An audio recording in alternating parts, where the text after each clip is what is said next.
We're live. We'll call to order the July 2nd, 2026 meeting of the Upper McCungie Township Board of Supervisors. As usual, we'll start with a pledge allegiance.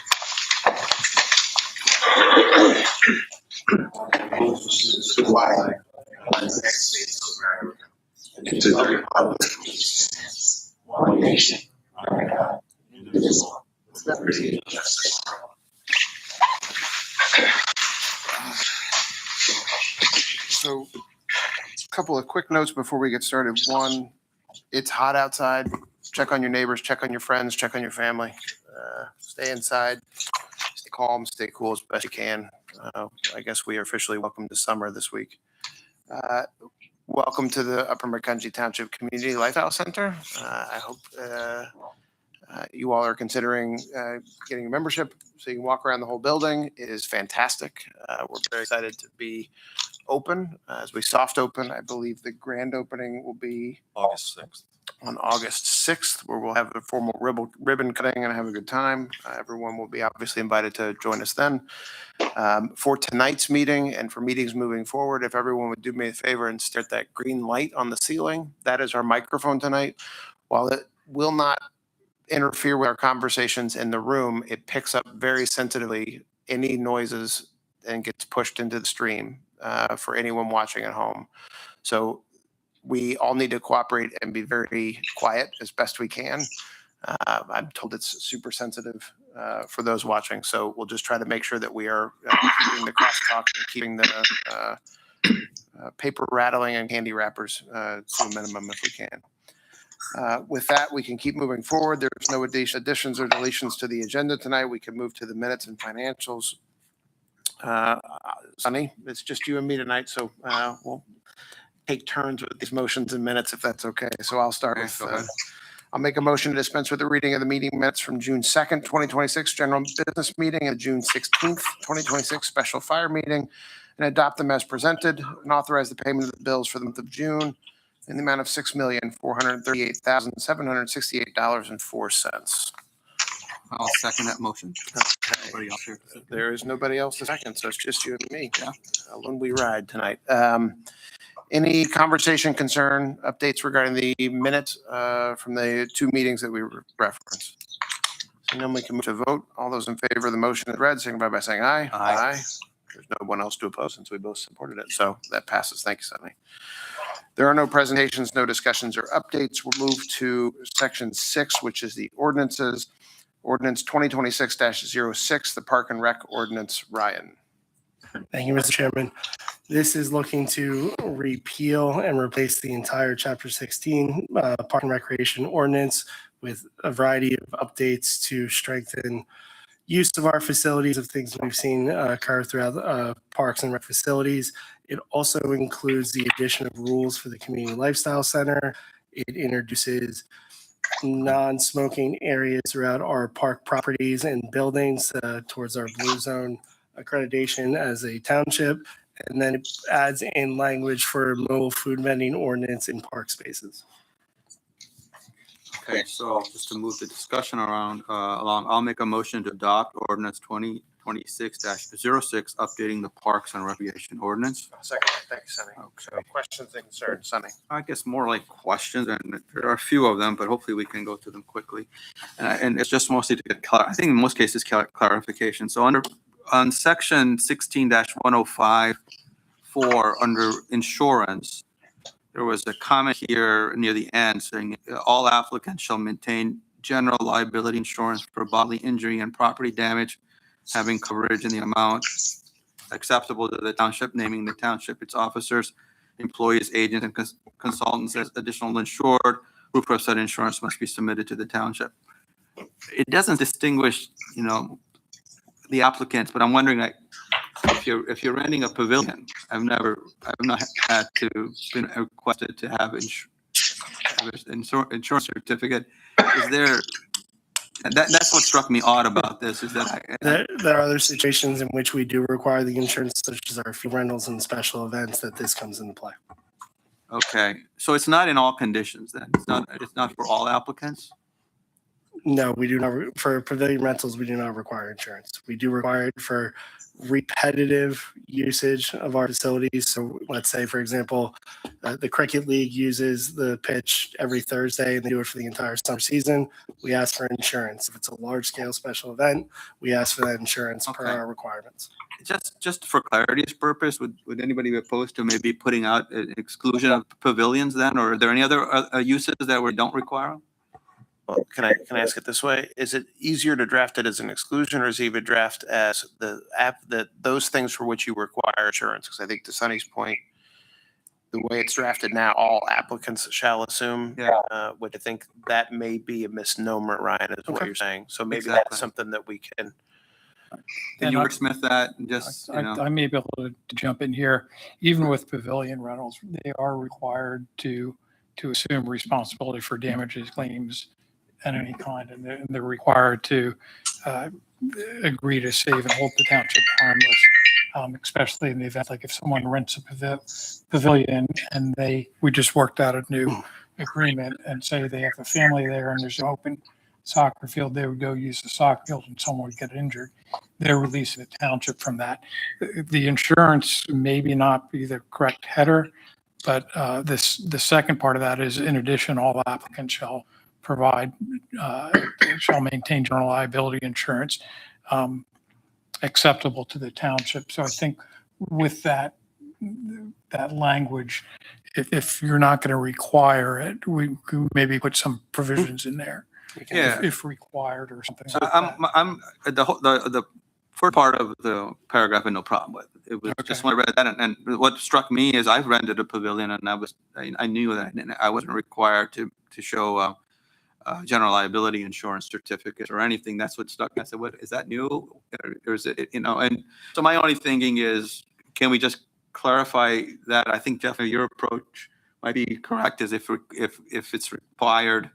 I don't know. It just is. A pavilion get used a lot, and I don't want folks to be deterred from renting them because they now think they have to get liability insurance. It may be as simple as relabeling it from insurance to assumption of damages, and then have a for sub A, B, C, D, or the following uses require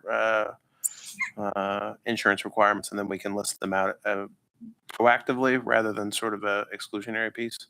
We could put in there, or when determined by the township in its sole discretion. Yep.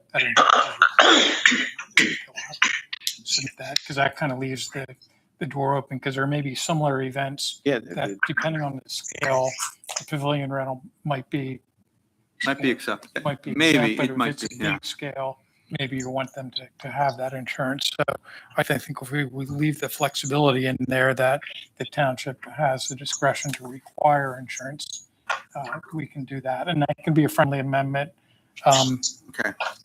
without the need to re-advertise it. Again, you could also table this till next month and then have it come back in. Let's go through the whole list, and then we can decide. I mean, most of these are kind of just, questions that I had in my mind when I read it, knowing that there might be a tweak needed. And then the other one I think was on number 6, and this is really more of a question.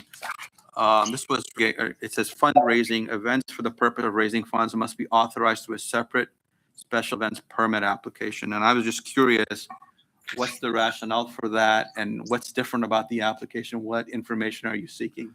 We do a lot more as far as size and scope, because a lot of your fundraising events, like your 5Ks and your, for example, like Light the Night, have a larger scale to them and more elements included. So we wanted to go through the special event permit application because we are more stringent on what is allowed and what isn't, compared to just a pavilion rental that has a basket or a basket raffle or something like that. So is it more than just fundraising then? Is it any kind of larger special events? I mean, for example, Arts Quest, right, or Music Fest or something, you would do the same thing. You'd want a special. So my only question is instead of fundraising, do you want to make it Relabel broader? that to large scale events. Yeah, rename it to large scale events We can do that. instead of just fundraising. No problem. Are you okay with that?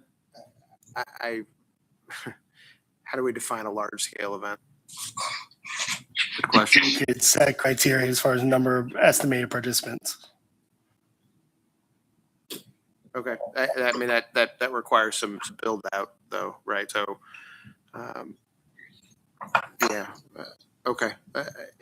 And I guess that's just sort of instead of calling it fundraising, that would be special permit application required, and then you build out what size. So if someone wants to rent a pavilion, but they're renting it for 212 people, that crosses the threshold where you need a special permit application.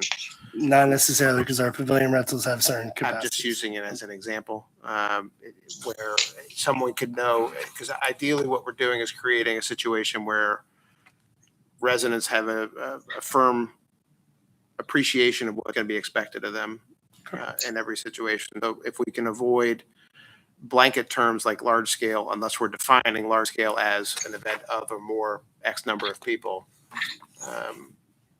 if in fact people apply for events based on the number of people.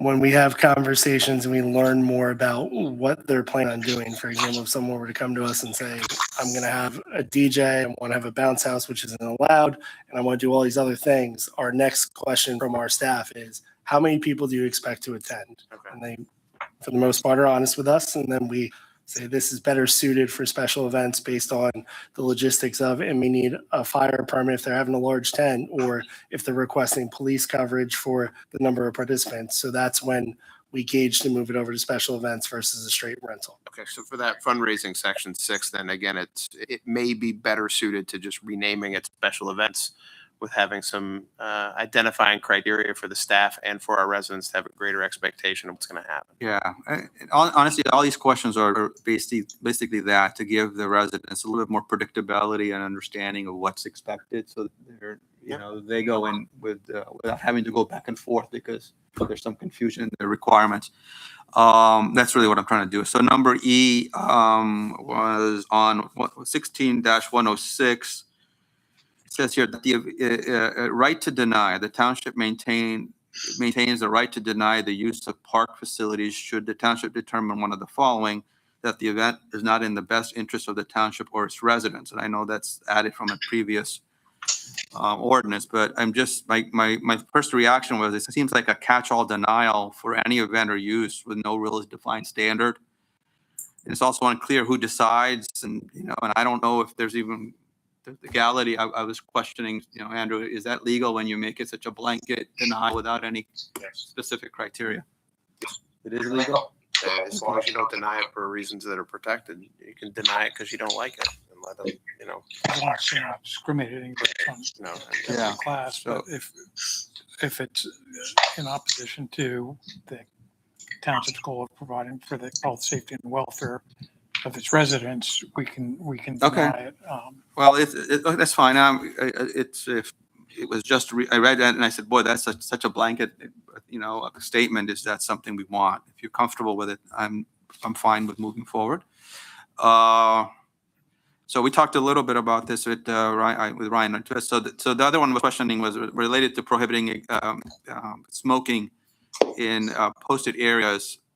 And I think we're going to have this a Young's Lungs at Play signage. So my understanding is not throughout the whole park. It's just going to be in certain areas. The smoking issue. Correct. What's the intent? Previously, before this was listed as buildings and it didn't include outdoor spaces. There's a lot of research behind with the Young Lungs at Play program in Pennsylvania to encourage the lack of smoking and vaping and tobacco products around young children, places like ball fields or playgrounds and such. We want to be able to be in that category. So looking at like the Grange Park playground or the splash pad or all the playground facilities throughout the township and the ball fields, we don't want to encourage smoking around young individuals.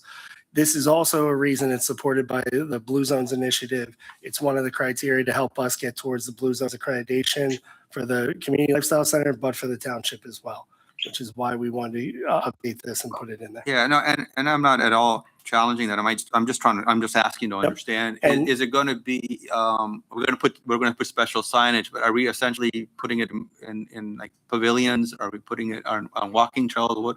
What are you envisioning? I envision starting with the playground spaces, ball fields, pavilions, obviously the lifestyle centers. It's a building, no smoking here as well.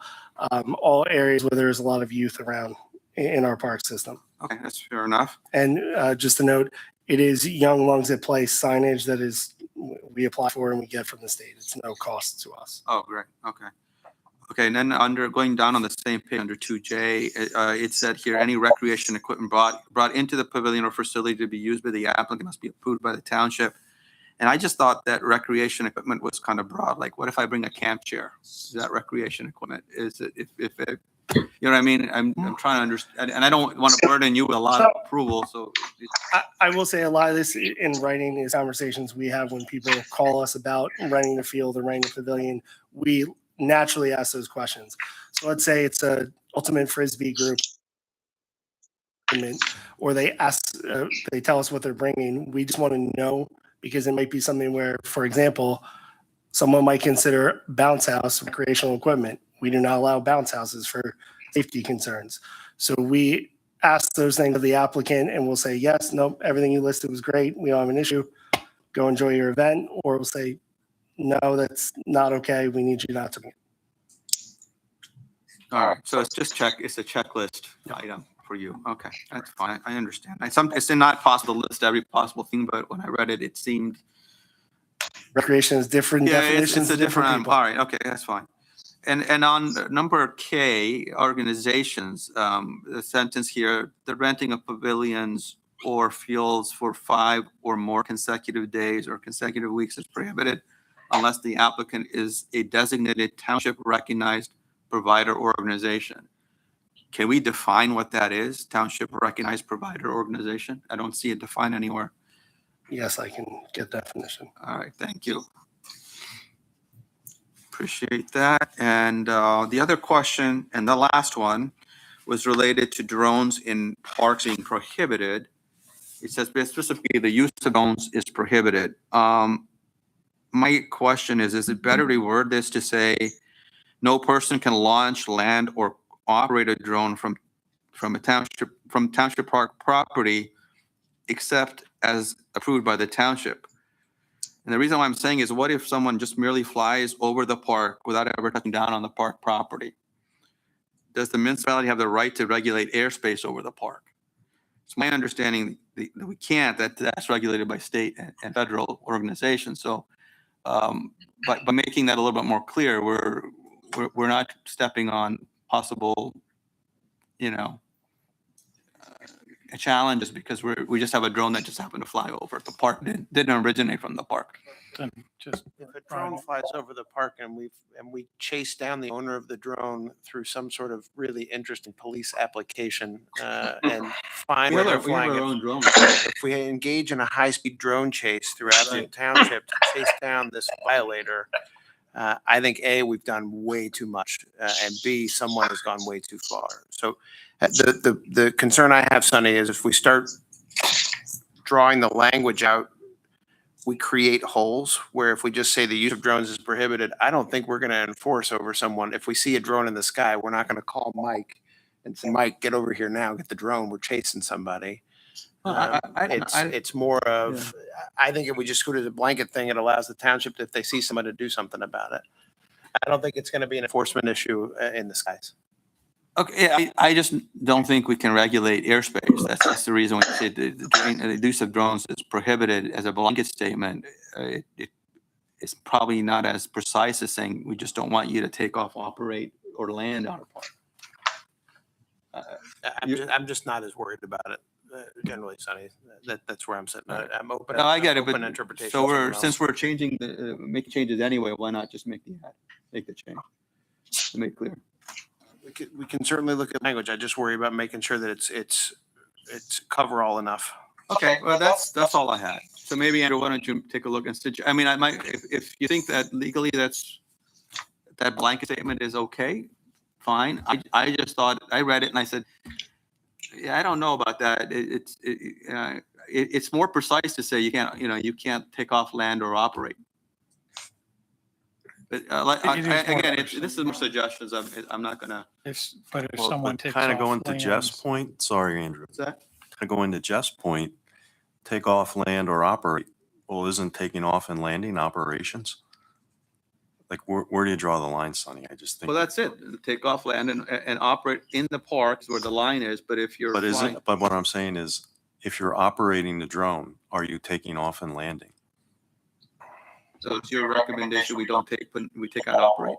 I just think you leave it the way it is.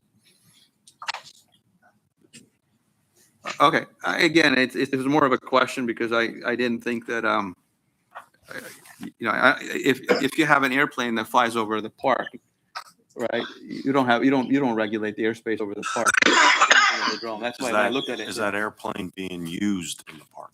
The use of drone in a park is prohibited. This is all about the parks. Okay, I'm not too hung up on it. I just asked the question, right? The rest of the issues, if we can make those changes, that's fine. What do you think, Andrew? We can certainly make those changes. And the Oh, I only actually had question one. is, I had one more. Go ahead, sorry. the only question is, do you want this to be acted upon tonight with those friendly amendment coming through with the signature version? Or do you want to see the language next month and then adopt it? If you think, I actually had some couple more things. I apologize. I missed it. I'm fine with friendly changes if you guys are okay. I had a couple of questions on 1611. Outside food not allowed unless permitted in advance. There was no real criteria listed. This is actually one of them, probably the ones I'm a little bit more concerned about. And the reason why I'm bringing it up is I know the members of our ethnic community often bring food outside, sometimes for religious or cultural reasons, maybe halal or kosher or vegetarian. And I wanted to make sure that that was allowed without, and the way this is written right now, it's not clear. I think, Ryan, you and I talked, I think your intent was just basically people that were coming in that were not using the cafeteria food versus And we have a lot of different uses here that will be here at the Community Lifestyle Center. And we also have operations, such as when we a concession operation and vending machines. And we want this to be utilized by the individuals who are here at the Community Lifestyle Center. This isn't meant to say you're going to rent a room for a birthday party and you can't bring anything in. It's more just someone who's going to walk in and let's say it's a parent at practice and stop there while one comes over and has all their bags and stuff out. We really want to encourage the use of what we have on site. This is not in any way to say, again, the birthday party or the meeting room rental can't bring the breakfast spread or bring what they're bringing for the activity. It's just that we understand what is coming. Let's say, for example, a group without a check-in wants to bring something with open flame. Well, we got to make sure that, hey, that's not allowed. We got to regulate those things. So it's just a better understanding of what is coming in and out of the doors, not in any way, shape, or form to say a certain type is not allowed in any way. Yeah, I think you and I are in agreement as to the intent. My only question was, again, making this thing a little bit more predictable so folks that are renting realize that they're not prohibited from bringing in food if they're renting a multi-use room. It doesn't say that. And that's all I'm asking, if we can make a friendly change to that. I disagree. I think it says it. If you want to bring food from the outside in, you got to ask permission to bring it in. That's it. There's nothing more predictable than a complete ban on it. If you want it with a ban with permission. So if you want to bring in food, if you want to have a birthday party here or whatever it might be, and you want to bring in pizza, you got to tell Ryan or Emily or the staff, we're having the birthday party. Is pizza okay? And they say, sure. We want to bring in a halal spread? Sure. We just want to have some control. And if you're looking for predictability, saying no, unless you ask, is as predictable as it can be. Well, kind of disagree because it's not predictable because you don't know whether or not you can bring in your food or not. Yeah, you do. You say no unless you ask.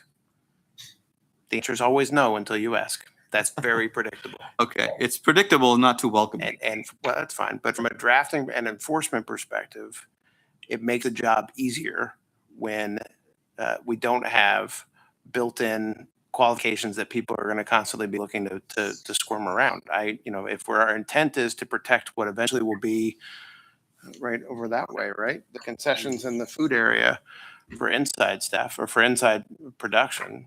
And realistically, if you wanted to build it as you're allowed to bring food in for a birthday party, but you have to ask first, you're still saying you're not allowed to bring until you ask. It's just a different way of saying it. It's either a ban or it's a prohibition until you ask. Mhm.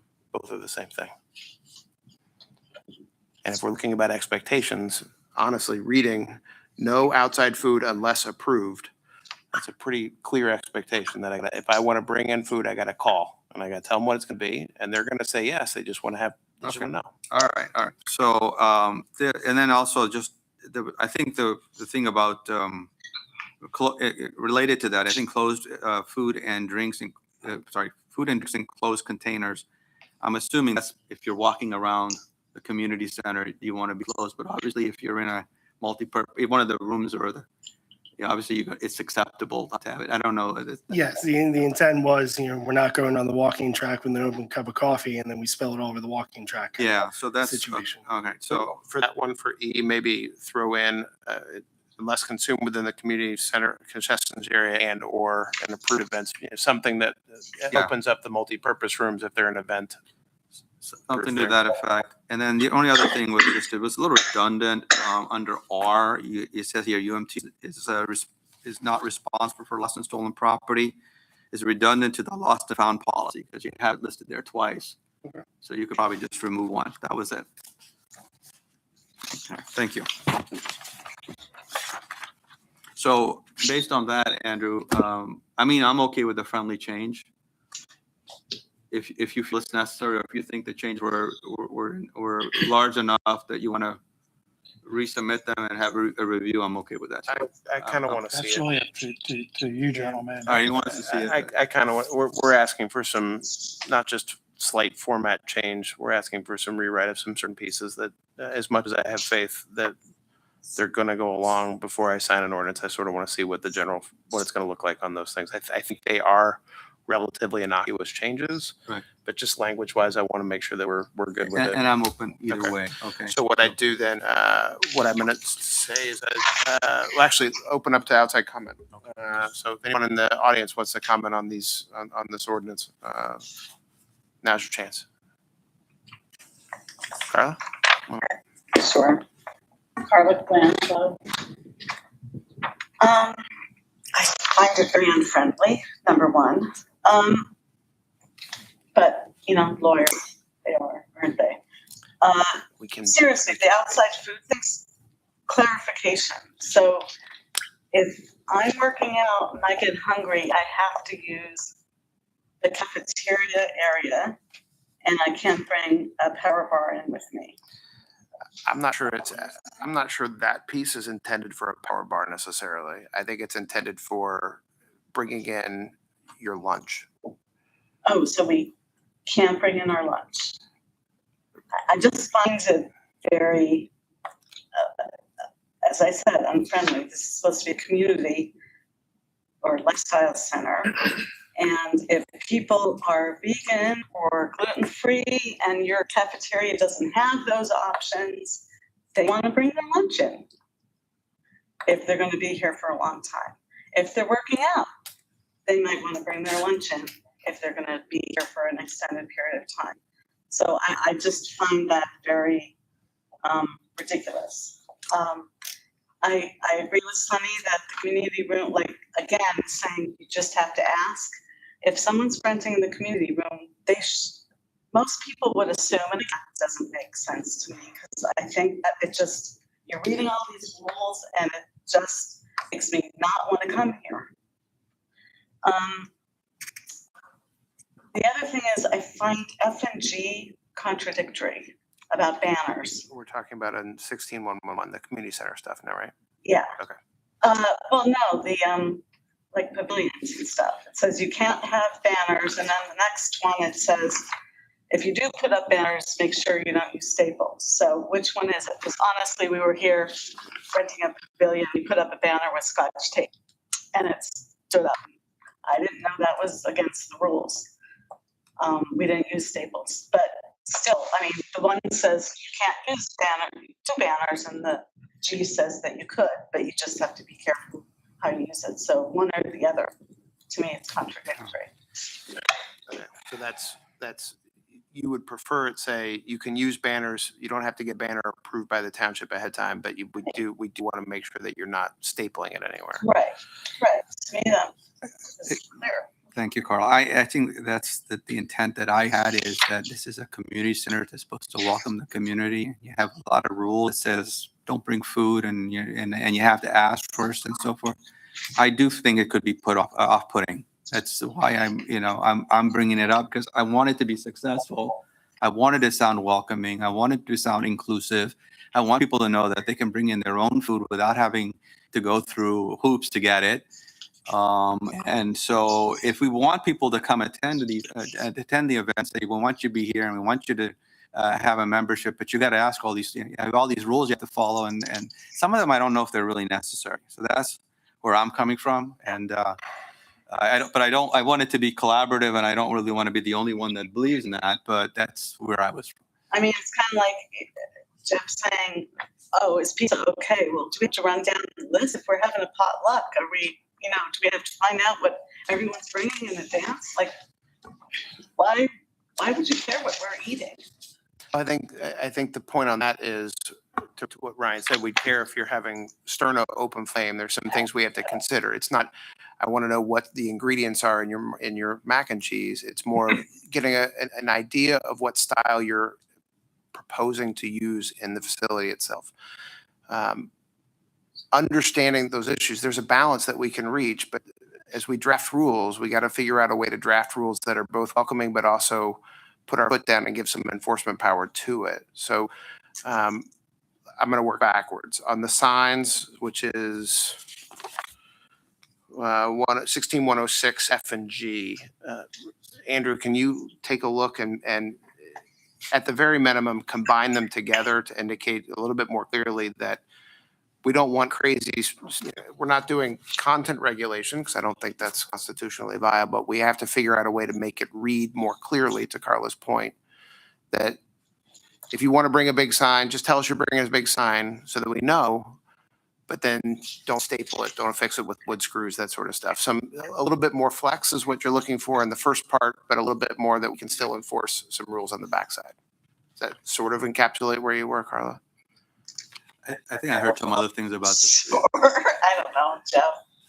Okay. I mean, I'm trying. I'm just saying that this is how I'm interpreting it. I think that there's some room for making people feel welcome and getting rid of rules that really don't seem to apply to certain areas. And so I know it's also probably not appropriate to bring up the fees now, because you're not talking about fees. Yeah, that's the next resolution. next Yeah, one? we're going to talk Coming about up, that. yeah. All right, So to kind of maybe piggyback off of Carla, if the concern is sternos, that's not really food. That's equipment, right? So I don't think I think you can separate the two. If you have concerns about the type of equipment people are bringing in to heat the food, that's a legitimate question. Are you plugging in? If you plug in too many, are you going to blow the fuse? If you're going to bring sternos, we need to know. That's in the same line as the recreation equipment that you talked about earlier, but I don't think that really relies on the food. You can bring in cold food. So I still would like to have some softer language about that to give people the knowledge they are. If you rent a room, you're allowed to bring in your own food. But if you need to bring in, equipment like sternos on something, that you have to let us know. I don't think there's a reason why we need to worry about what type of food they're bringing in, unless it's some kind of prohibited food that that's not legal. But that falls in a different category. That's just my opinion. Jeff, it's up to you. It's up to us. I really don't want to. I think we need to agree to it. So I'm not ignoring. I'm trying to write at the same time. So yeah. Okay. No, I know. I'm not saying that you're ignoring me. I'm just trying to. Yeah. So essentially, what you'd like to see, Sonny, is something softer that says essentially outside foods permitted with a room rental, but with exclusions of sterno open flames or other specific hazards. You can't bring heating sources. You can't bring open flame. You keep putting in some exclusions to the things that Ryan's worried about the facility. But we still, I think, if we're going to have a vendor here, that vendor is going to want some protection, that it's not, you know, they're not going to be selling food, but everybody's just going to keep walking in with their lunches. It's trying to encourage value in that source as well. So I think it's fine to have that, to soften the exclusion language, but to say to specific concern. So outside food is permitted, granting permission outside food for a room rental Right. with some exclusions about the things that we're concerned about, so that it encourages people to have a birthday party, or an example, or a potluck meal, or whatever it might be. But I still think we should be considering some concept that the intention, at least from the cafeteria perspective, is to encourage the vendor that we're going to be having here. Yeah, I hear you. I just don't, I understand the rationale, but in practical reasons, you know, if we end up having a movie in the park, in the gymnasium, and somebody brings in popcorn, or is Mike gonna guide them outside the room and snatch the popcorn? I mean, let's be, With a drone, no less. yeah, I mean, let's be, it's practicality. I just don't see how, you know, what you do with that, right? So anyway, I think you got another person on talk. Okay. Ryan, what do you think? I can come back with clear language for you. Okay. To try to build some balance with the conversation here. Yep, I have a lot of other thoughts going on, so I'll. Okay. Anyone else? Yes, sir. Myself, Sunil Sharma. I agree that when I heard that no food allowed outside without permission of the township staff, that's okay. But another question is a comment. Like, we have a turf field, which he just so told me. That's what I was thinking. We have a turf field where the kids will be playing. Maybe tournaments will be happening, because that's the purpose of the turf field. How are we going to stop those kids? Or they will be hungry. They're like Understood, but there's a lot of turf fields in the area that don't allow anything but water on them. They're not going to These eat are not in the rules turf that field. are That's unique to us. These are ones we researched and looked at other similar amenities such as turf fields and what they allow. You know, for example, I know where I worked before here, it was not red or blue Gatorade. It was solely water. It was no gum. It was all of those things that we've listed here as well. okay. Let me reframe my commenting. It's not we just a turf field, but they're not going to just they're on a break. They'll have a game break. They're going to play next game. It's 107 degree outside. They're going to play inside anyway. So, or maybe 12 degree outside in the winter. How are we going to stop them in the building not to eat? Not turf field. Turf field, I can understand. We can ask the coaches, we can have the staff to just monitor that we can do it. But in the building, are we policing that too? Because that will be very, very tough for the staff when you say no food is allowed for the front desk staff to policing. Sure, but just to mention, with the room rentals and the turf and the gyms, there's a rental process for those things that include conversations with the staff. So for example, if someone wanted to rent a room for an event, we walk through, we've had the conversations with the applicant who wants to rent, which we did yesterday or 2 days ago, and we go over these things, and it's a conversation with the staff. So again, there's a little bit of a difference between person comes, wants any information about a rental. We spend a lot of time with each person who wants to rent versus what's on paper. So we do all those things, and we've done it to date so far. I personally feel it will be hard kids to policing in the building. That's what I'm a personal application, like personal experience raising kids, and so if we are keeping that, we are bounding ourselves in that language to have a policing staff, or if we are banning that particular, suppose SPYA is renting, we are banning that particular, what action are we taking, further action if we found a violation? I think we're having conversations with, for example, First conversation.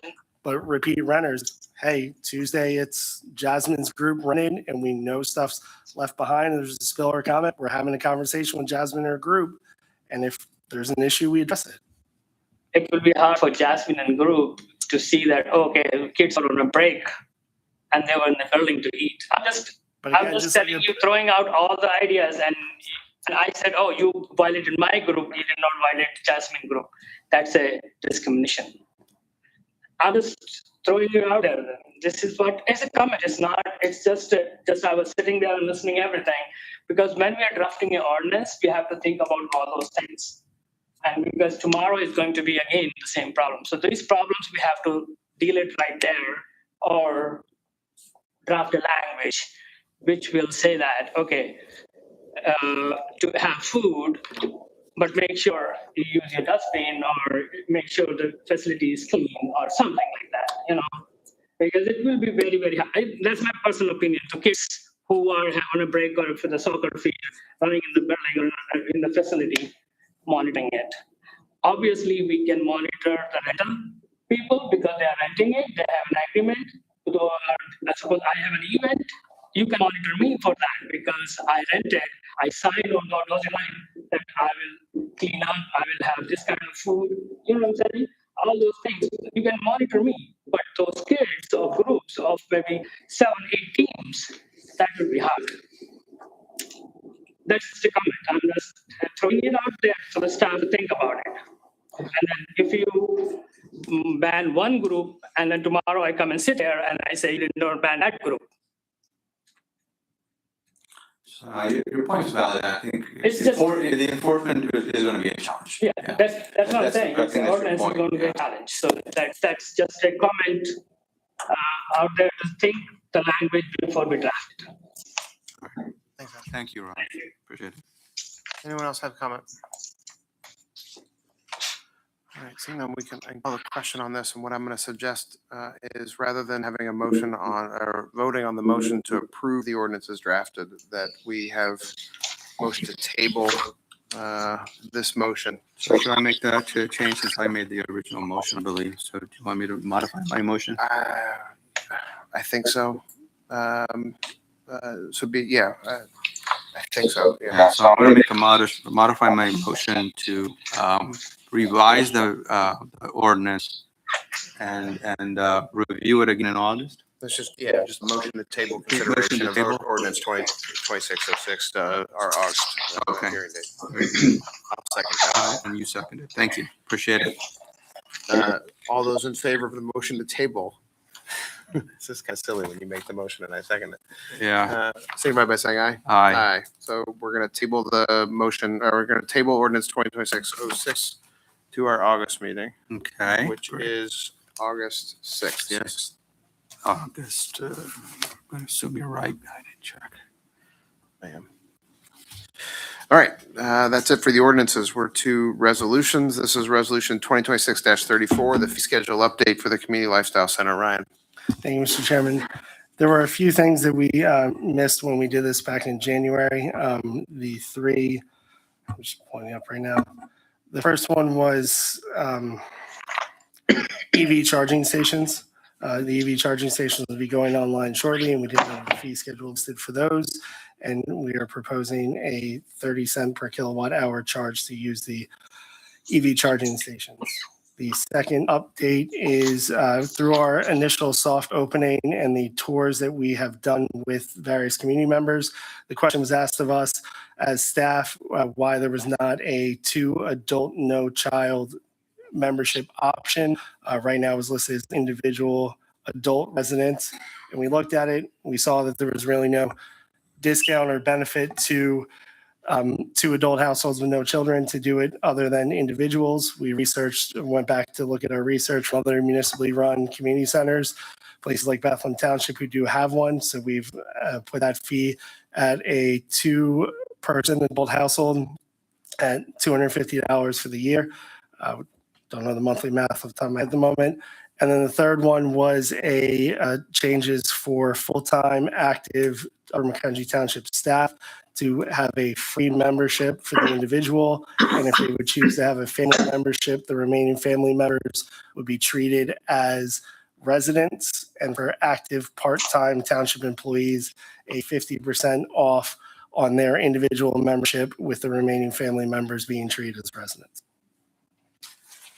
I'll make a motion to approve resolution 2026-34, adopting an update to Schedule J. Updating the park and rec. No, where am I?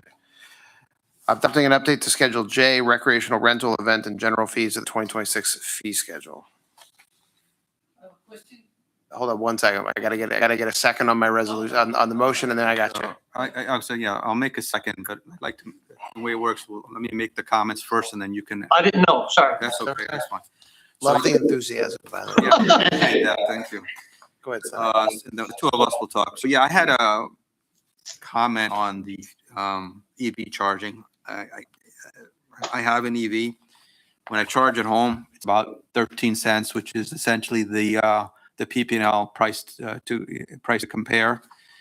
If I live in the township, I probably am not going to come and charge at 30 cents here because it's not economically feasible. I'm concerned that when we have 10 of these stations and if we're charging them so much that nobody uses them, I mean, I would hate for us to later on say, well, it's not working, let's rip them out. So my proposal is a little bit of a different change in strategy. So I'm assuming our cost is around 13 cents, which is the PP&L charge. I like to see it at 15 cents between now and then the end of the year, which is only 4 months. And that would create a kind of an attraction as part of, everything else that we're doing here is to get people encouraged to come to the community center, check it out, work out, whatever. You can plug in and essentially it's a few cents more than what you charge at home, but it gets everybody using the charging stations. And then when we redo the fee schedule, in 2027, we have some data to go look back and say, hey, is it working? Are people charging? And then we can go from there. The other thing I would like to suggest we also do, it's not on here now, but I would like to add a idle charge of 50 cents per minute. And what that is, if someone plugs in and they're there for 4 hours, but they stop charging at 2 hours, the other 2 hours, they're just sitting there taking up a spot and nobody else can charge. So a lot of companies add that idle charge. And the way it happens is that if you have charge point chargers, you'll get a notice on your app saying, hey, you got 15 minutes to unplug, otherwise you're going to get charged 50 cents a minute. So that encourages them to move their car so that slot is open for the next driver that comes in is looking charged. So those are my recommendations. This is a little bit change in philosophy, but it encourages people to come here and start using EV charging, which we want because it's a cleaner way to get to the community center, and also encourage them not to just idle there in the spot, when other people might want to use it. So that was my recommendation. Do we know what our electric charge is? Like what our rate is? I mean, we have no concept since we haven't actually met yet. We haven't plugged them in and charged yet. We went off similar level to charging public stations across the Lehigh Valley with that range, anywhere from 20 cents kilowatt hour to 55. We went somewhere a little bit on the low end of that. What we pay for electricity, we should know. I mean, the PP&L rate is 13.2 cents. We're hopefully not paying more than that because there would be no reason to, right? I just don't know. I don't know that off the top of my head, Sonny. Okay, yeah, I guess I do because I actually I've got solar on my room, so on my roof, so I actually keep an eye on that. But whatever that, let's say this. Why don't But don't forget the cost of equipment and the depreciation of that equipment. Yeah, I understand it. I'm talking about 4 months. Yeah, Well, it's all 4 months because it's all until we do the beginning of the year anyway. yeah, it's just for months to drive. It's like it's an attraction to get people, and you can make that up in concession sales, right? Which we're really concerned about. But people come in here seriously though. When people come here, you're charging for a couple of hours. You're probably you're probably doing something else. So this is actually it's an attraction to get people into the community center for 4 months. And then after that, we can evaluate how it worked out. But the worst thing is having that sit there at 30 cents and nobody's using it, and then you're ripping it out. Mhm. That's what I want to avoid. I got no problem with that, Sonny. I got no problem with your proposal, especially because it's everything on fee schedules is only until the end of the year. Right. To approve them anyway. And that gives us a test market. I have a question because I just don't do this enough. Are we using charge point chargers such that the notification process that you talked about the idle charging is something that we can actually monitor? I have no idea. Yeah, you might want to speak to that, but it hasn't. You're using ChargePoint chargers. Yeah. There's a ChargePoint app that you pay with. And those fees that they say You're paying charge point, but then we get, When idle charging occurs, that's a pass-through charge point. It comes to us if they're getting charged for the idle time. I am assuming so, yeah.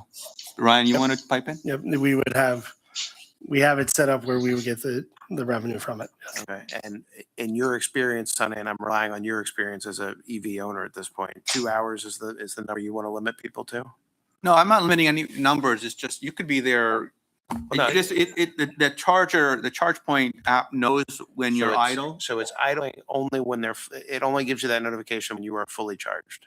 Yeah, it'll give you a note. I mean, I use the Tesla app. It'll warn you that, hey, you're about to be fully And charged, so- and then you're going to get this So idle. the idle charging occurs not as a designated time limit when you started. The idle charging occurs when you are sitting there plugged in when you don't need it. Exactly. Okay. Yeah, it's I smart got- enough to know I it's got- not time limited. It's charge limited. I got no problem with that either. I don't know what, I did not write down, because I was trying to move quickly, what number you did. I assume ChargePoint has a built-in number that they charge for that.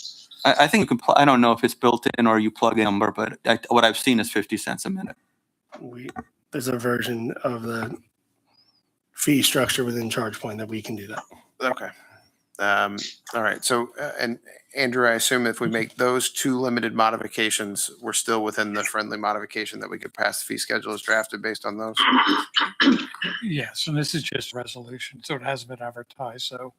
So if you want to make Okay. those modifications, you're free to do so. Okay. Well, before we make a motion to change it then officially, Sonny, anything else for you on these fee schedule? I didn't have anything else. I'm curious to see. I know there's some public comment coming, so I'll leave it for public to add additional. My turn? Yes, please. Oh, great. Come on up, introduce yourself. My name is Jim Yunori. I live right down the street. I'm already a member here. And my wife is not a member. And I was curious with the membership thing. Are you going to have like a guest fee? Like if I wanted to bring my wife for one day, could we pay a guest fee that she could come for a day, or my granddaughter could come Yes, for a it's day? already in there as a daily. Oh, daily because I didn't mission. have mentioned. Yep. Right. There's a daily admission residents, $10, non-residents, $15. That's Already all I in there. needed. Yep. Okay, great, thanks. Which if you bring her twice, We'd love to have her join.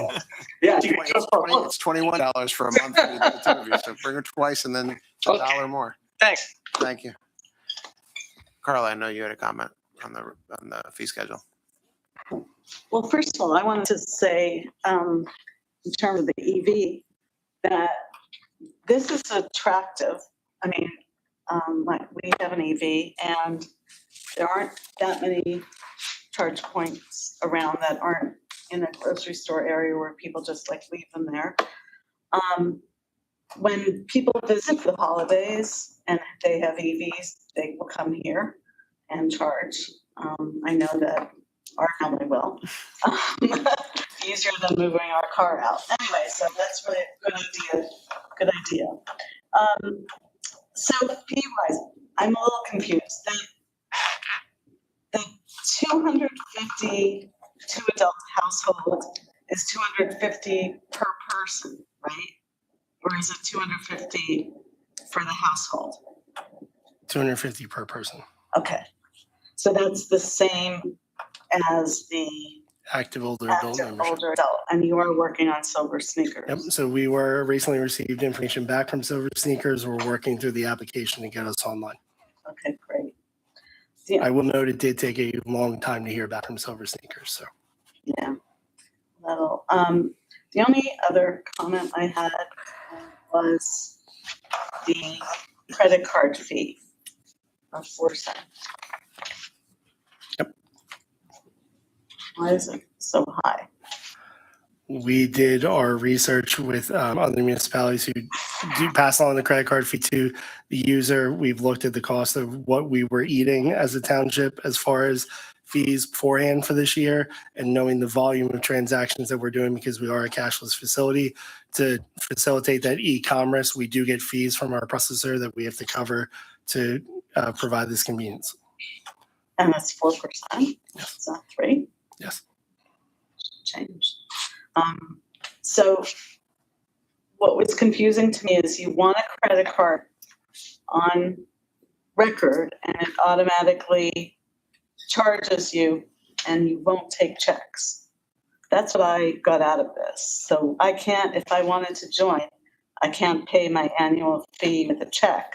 So there's no way to avoid the built-in 4%, or is that not true? Like, it was kind of Correct. confusing. We listed the word annually, but due to the way the refund policies are set up, we are only selling the membership on the auto debit renewal per month. Part of that rationale was, let's say, for example, someone wanted to get the benefit of taking 25% off a birthday party package. You know, they could buy their membership 2 days later, they cancel just because they wanted to get that benefit, and then cancel and we're giving a big refund. We wanted to make sure when we do it by month, if that person decides to cancel, we would charge the next month, and then we are free and clear from that membership. So that person isn't out with a no refund policy of that piece for the annual. They're not out the full amount of the membership for the entire year. We want to encourage repeat usage, but But you can't get an annual membership, is what you're saying. it is set up annually, but it is set up on a monthly auto debit every month for that time frame. But if it's a debit, it's not a credit, so you won't be charged It's 4%. debiting your account for the amount of the membership. I guess I missed That that. is, okay, so you're not accepting checks, and so these fees are plus 4%, right? Basically, bottom line. Even if I gave you my debit card, which the bank does not charge you for because it comes directly out of my bank account. Did we get charged on debit transactions? No, I'm pretty sure it's just the credit card. I'll follow up. I mean, some machines are both, some machines are, you know, it depends what kind of machine you have, I'll follow up with our but you account to should get check the that. machine Right, that so doesn't charge. it should say at that point that if we get charged, if we get charged 1%, we're going to charge it to the consumer is essentially what the goal is. And your question is there a way to pay where we don't get charged? And if it's debit that doesn't get charged, you shouldn't get the 4% hit as well. Or Yeah. accept checks. I agree on the debit card stuff. The checks, we have to check about the financing piece, but So is there any way to avoid a credit card then? I mean, it sounds like we're only taking credit cards and then we're charging us 4%. Is that right? the credit card company charges us. We're not making money. We are a cashless facility. Okay, so, no, I agree with Carla, though. Typically, I've seen 3%, not 4%. That does seem a little high. But so basically, it is essentially there's an unspoken 4% increase because you're only taking credit cards and you're going to charge 4%. Unless a debit card is not charged based on our math, and Ryan didn't know the answer to that, so he's going to check. Or a debit card, yeah.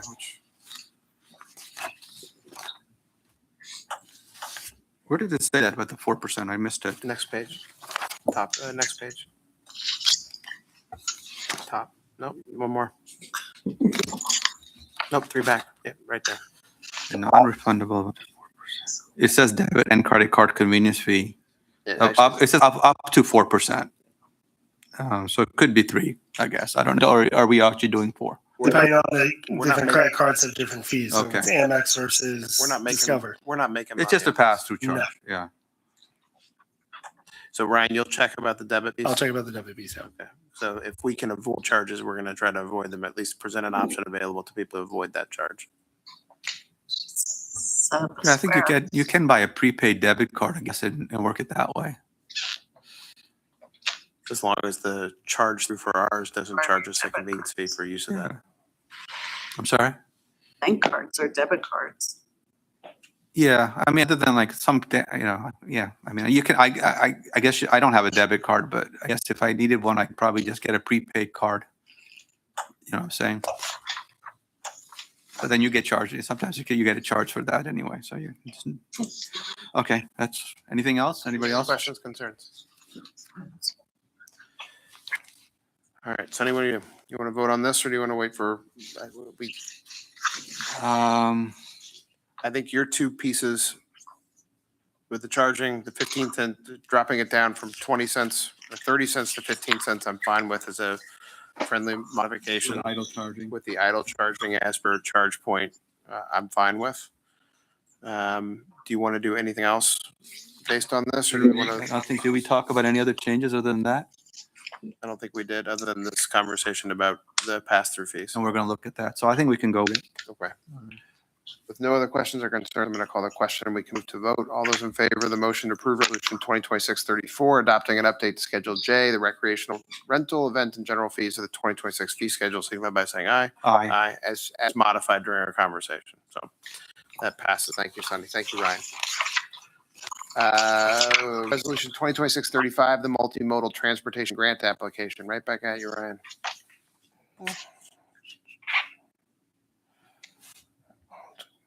So this is a grant application connection with the HRG for a Pennsylvania Department of Transportation multimodal transportation grant, the amount of $1,297,500 for Lone Lane Connectivity Project.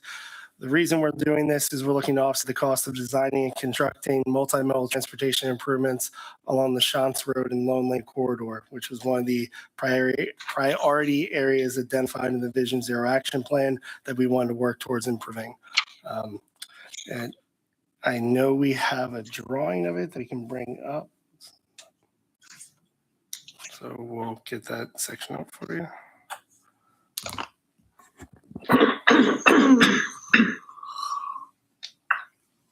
And just for the board's information, HRG brought this to us mid-year. That's why we're not doing a match, because we didn't have time to budget anything in the 26 budget. So we're just kind of taking a shot at this one and at least getting our name in the.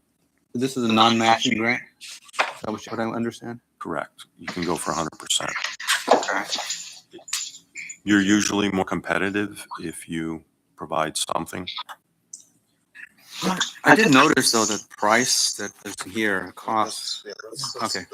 Oh, I'm sorry. Go While we're ahead. waiting for that, so that we can have a conversation while we're doing a technical wait. I'll make a motion to adopt and approve Resolution 2026-35, authorizing submission of a Pennsylvania Department of Transportation grant in the amount of $1,297,500 for the Lone Lane Connectivity Project. Second? Yes, sure. Second. All right, now let's have at it, Sonny. Okay, hold on. I'm sorry. I'm actually wrong about this. So the what's the amount? 1,000,000. $297,500. So I get, is this good news or not? But I was looking at the Vision Zero plan, and it's not the complete corridor that we have here, but it was somewhere close to estimated of over 5.6 million. So is it aligned with the Vision Zero plan? Because it's quite a bit less than what we had put in there. But I don't think it's the full scope of work that's in It's the not, Vision Zero. yeah, okay. Is there a reason why we didn't do the full scope? Money. Money? It's a good reason. Okay. That's the only question I have. There it is. So it's the green line, yeah, not the road that this project would cover. So connectivity from. Oh, it's just the green line. It's not the whole road, right? Is it? What are we doing? Oh, I thought it was the yellow. What is the yellow line then? The Yeah. yellow and the green? Both. The green is the proposed connection with Sunset Orchards. Yep. You look here, Jeff. It's also sidewalks all along Shantz. Yeah, Okay. Yeah, both. That's my fault. I got you. Okay. the colors are close. Okay. Yeah. All right. So it's not only the interconnectivity for the new development to Lone Lane, but also safety shoulder walkways, you call it, along Shantz Road. All right. Right. So that's let me go back on that little snapshot here. Yeah, it's not the full amount, but it's a good portion. Okay, that's all. I have no other questions. All right. Anyone from the audience have any questions about this grant proposal that we're looking for? Or about the project, I suppose. All right. So then we can move to a vote, unless anyone, I'll let everyone stare at the screen for a minute. Let's turn the wrong way. Yes, sir. Paul. So is a side path on the south side of Shantz Road? Yes, on the park side. Because isn't the issue that we had with the fatality on the north side of Shantz Road? That's further down Okay, towards Blue Barn. Where it stops on both sides, right?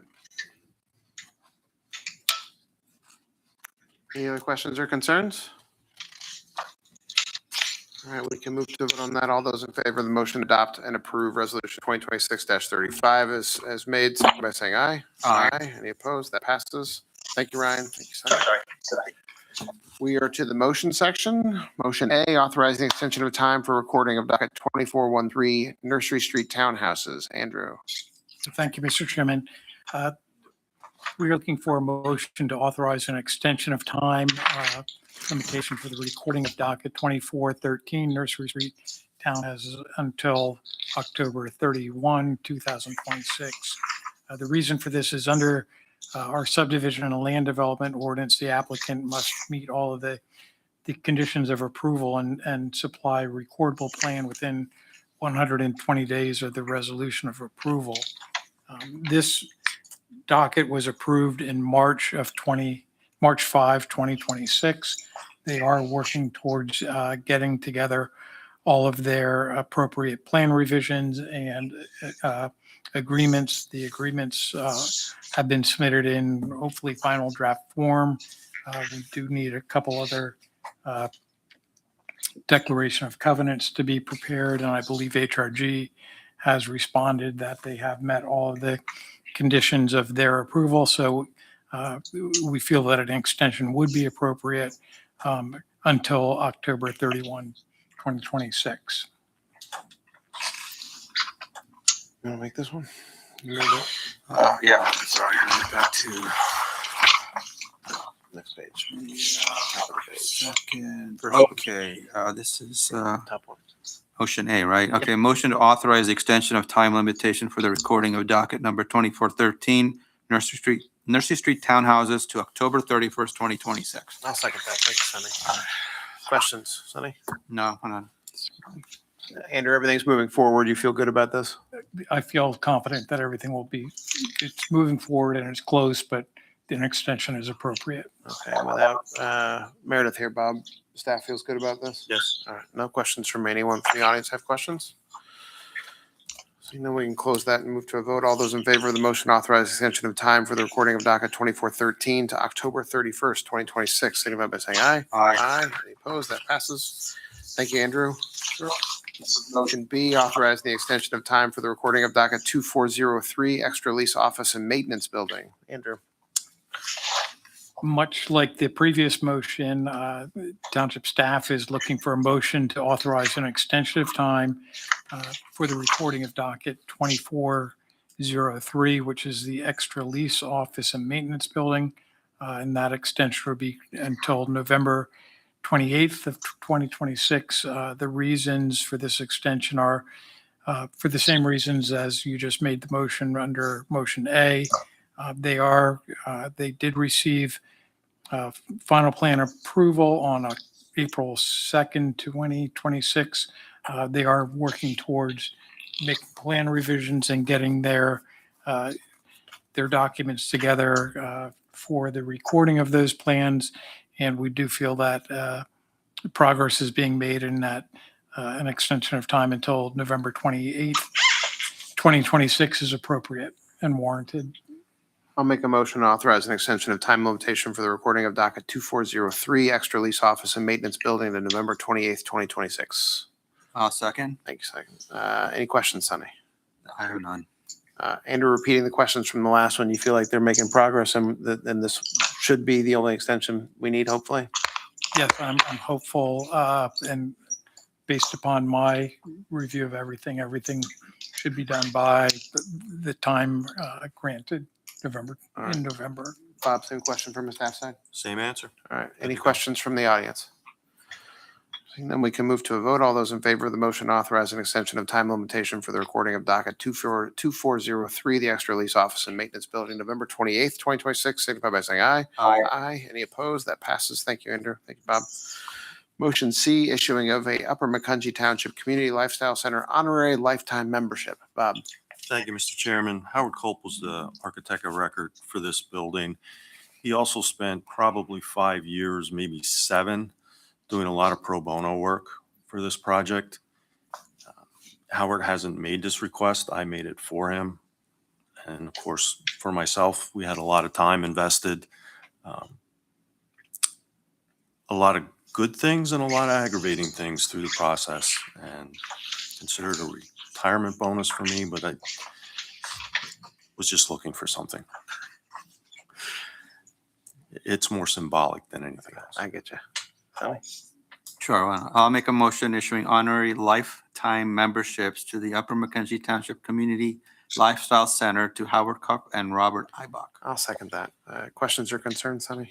No. I'll just say thank you, Bob. I know this was I don't know if they call it a labor to love. It was a labor for sure.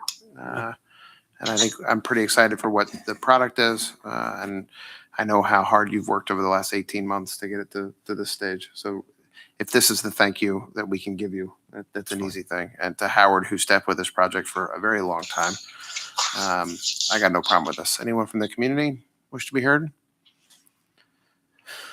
Seeing none, we can move to a vote. All those in favor of the motion to issue honorary lifetime memberships to Howard and to Bob, signify by saying aye. Aye. Any opposed? That passes. Thank you, Bob. Thank you. You still can't retire. I'm sorry. Yeah, pretty closer. Motion D, authorize the transfer of sewer reserve funds for additional I&I projects. Bob. Thank you, Mr. Chairman. Township has been very aggressive with our I&I. It's inflow and infiltration into the sanitary sewer system. We found some good results using the manholes that we've been replacing. The company that's doing the work, Scott's been well satisfied with them. We were able to hold last year's prices for this year. So we'd like to continue with about another 165 purchase frames and covers and install another 167. We still have some leftovers from this year. So we'd like to take advantage of the price hold.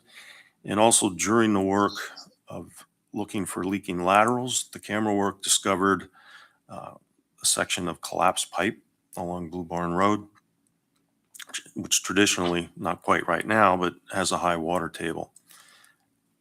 We fixed that and we found that the material of the pipe, we can't quite explain it just yet, but it's not to the standard it should be. So we feel that lining it, HRG feels that there is a liner we can put in that pipe to give it some structural support, and along with possibly patching any leaks. That work could be up to $350,000. So we're just asking to take some out of one of our reserve accounts, which still has over 7 million in it, to dedicate to this work. I'm going to make a motion to authorize the transfer of $850,000 from unappropriated sanitary sewer reserves. It said that twice in my paper, to the sanitary sewer capital improvement budget for additional inflow and infiltration projects. I'll second. All right. So just to reiterate, we have the funds, and this is to take advantage of a price hold. Realistically, it's just adding to the scope of work, knowing that they've locked in for a year. We're going to take advantage while we have the opportunity to do so. Correct. And I think the secondary advantage is we're seeing improvements with the work we've been doing. So with the demands on allocation in the Western Lehigh, the more I&I we take out, the better possibility we have of DEP granting us that allocation back. So I think we should stay aggressive and take advantage of a price break. And do we think or have any idea at this point, given it's July and we don't start talking budget till October, how this 850 and this work is going to affect 2027 I&I work? Are we going to stay at the same level? Or are we going to reduce down? We'll probably stay at the same level, going after the laterals. Okay. So this is just an extra, take advantage while we have a chance to. Right. So instead of maybe taking 10 years to do what we had scheduled, that's the only advantage here. We'll do it in 9, maybe 8.5. So we're not really improving on our I&I performance, but we're trying to, we're addressing something now so we don't have to do it later. They are improving All our. right. Yeah, I was going to say we are improving, but yes, Well, I misunderstood then what you said. You said we're not changing. I heard you say we're not improving. That's why I'm asking. No, I think what we said is we're noticing improvement in the I&I right now, but we're not going to change next year's budget to reflect. We're still going to keep doing the same amount next year. We're just taking advantage of the price hold right now. So instead of a 10-year project, it might be 8.5. So we're not changing the budget for. We're not changing the goals next year are the same. Okay.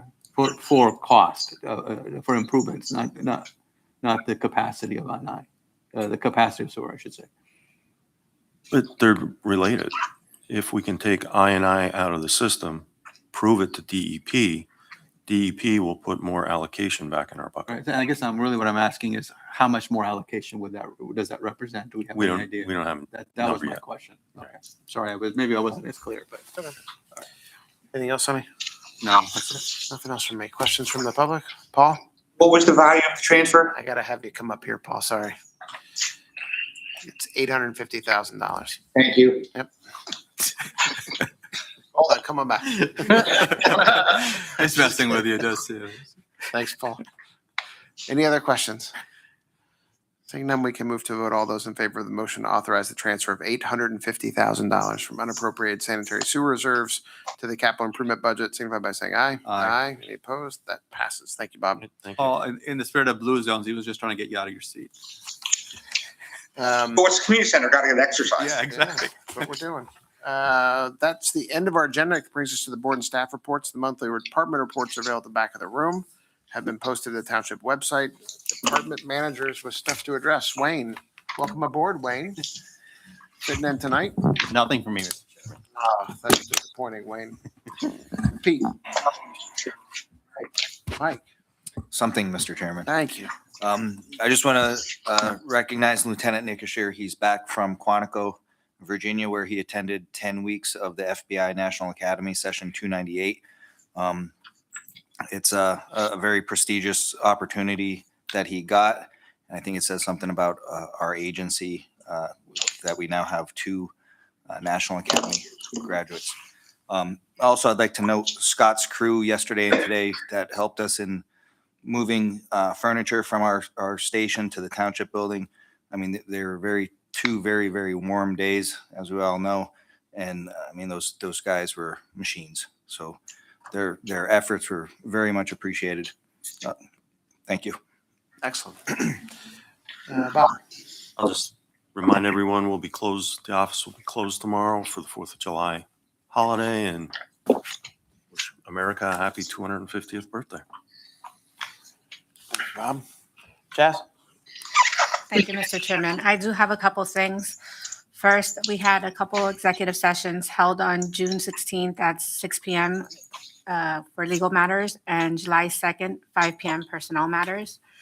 I do want to remind everyone that the Township Administrative Building or offices are now located at 7540 Windsor, Suite 311. So as soon as you get off the elevators, you make a quick right, and we are right next to the elevators.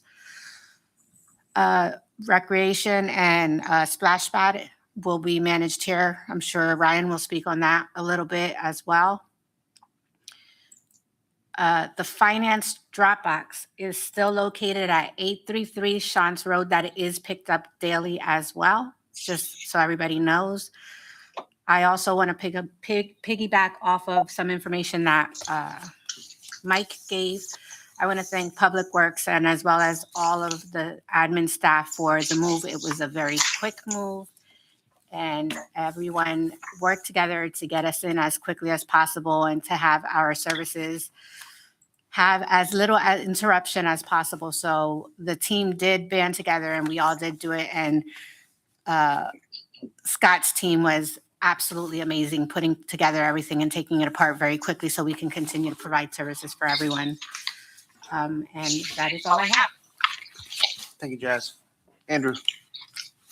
I have nothing to add this evening. We'll continue to work on the zoning ordinance. Hopefully we'll have some review of that in the early fall months and get that adopted by the end of the year. Otherwise, I have nothing to add. Thank you, Andrew. George, welcome. Thank you. It's always a pleasure.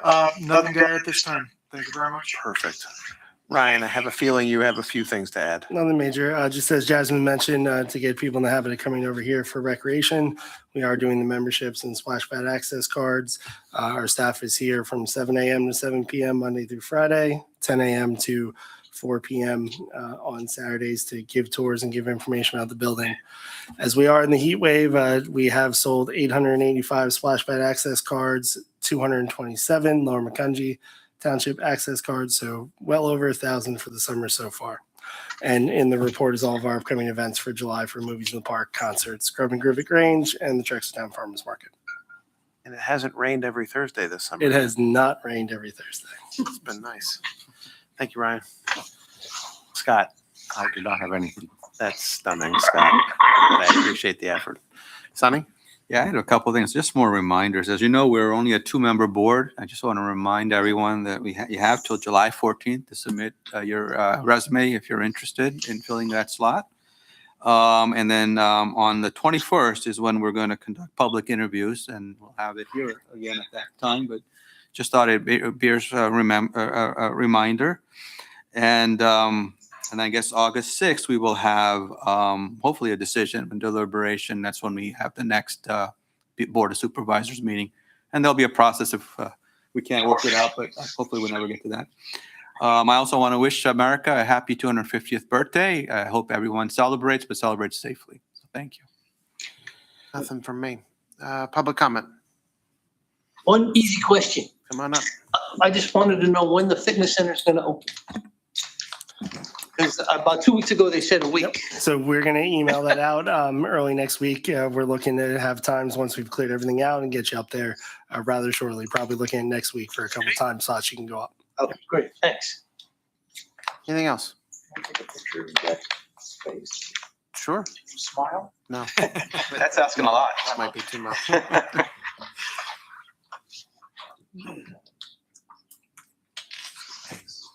That's the easiest public comment of them all. Carla? Yeah, there you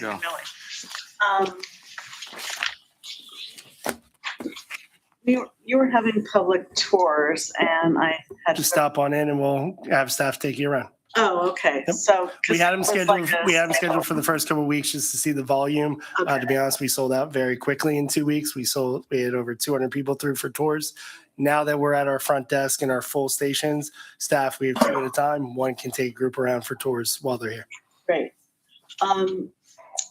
FYI, because I know I mentioned that the minutes for the Board of Supervisors weren't up. Also, Park and Recs aren't up on the website.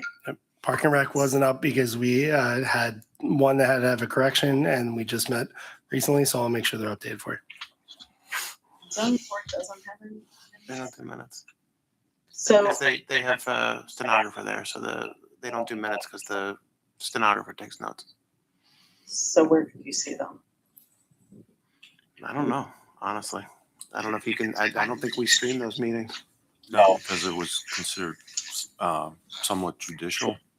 And the transcripts, unless Unless there's an issue. we don't pay for them because they're $300 and some dollars. At least, yeah. One other thing, this is my ignorance.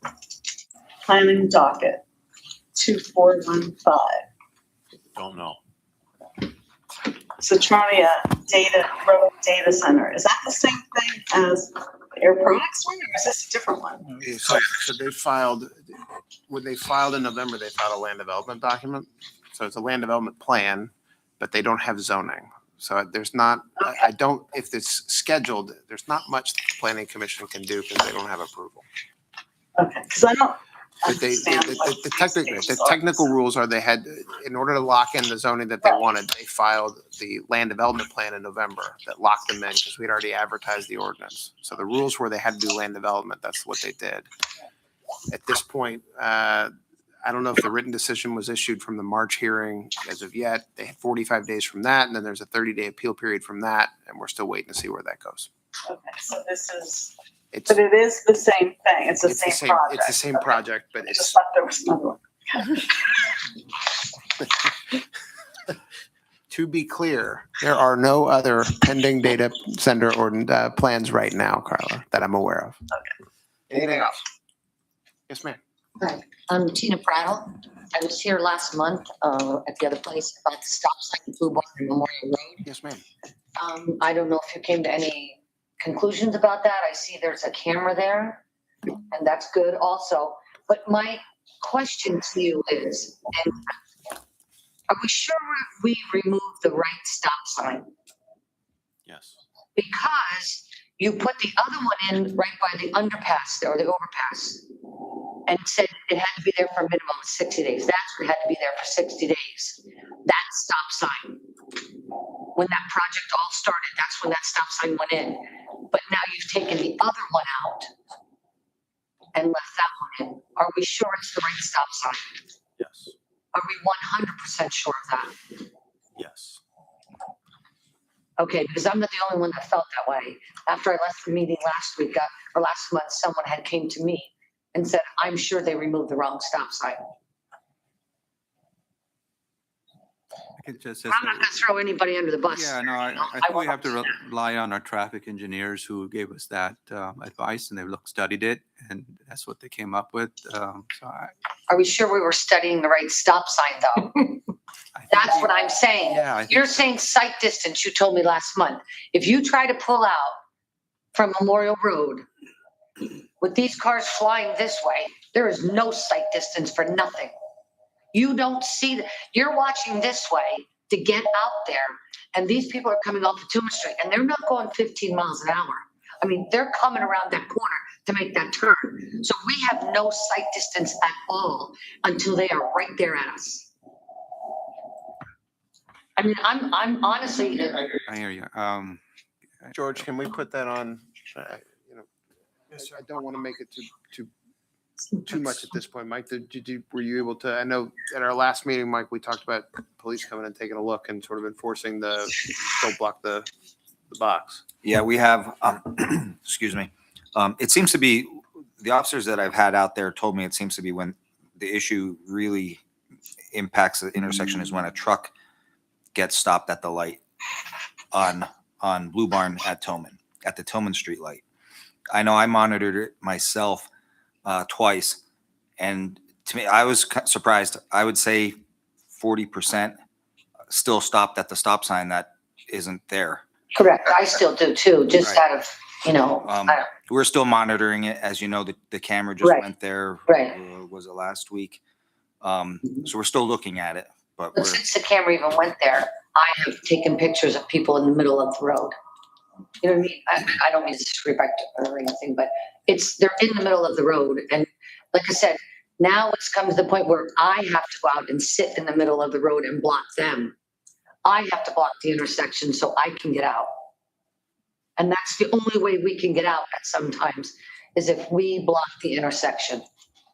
And then we're gonna get in trouble for that.